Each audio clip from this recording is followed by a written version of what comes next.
สวัสดีจ้าสวัสดีท่านผู้ชมทุกท่านนี่เป็นผลการออกรางวัลหวยฮานอยปกติประจำวันที่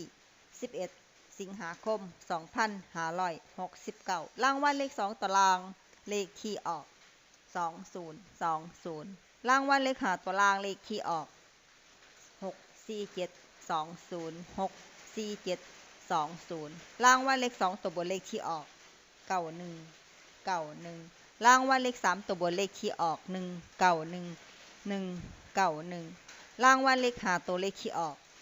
92191 92191นี่ก็เป็นผลออกวันหวยฮานอยปกติประจำวันที่11สิงหาคม2569ขอให้โชคดีมีชัยถูกหวยฮานอยปกติได้รับเงินกันทุกคนเด้อจ้าฝากไปเด้อจ้าซับสไครบ์กดติดตามและเป็นกำลังใจขอขอบคุณทุกท่านที่เข้ามารับชมและรับฟังแล้วมาพบกับไม้นพงศ์กับหวยฮานอยในเวลา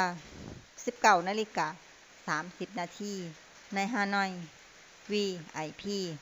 สำหรับครั้งนี้ขอบคุณและสวัสดีจ้า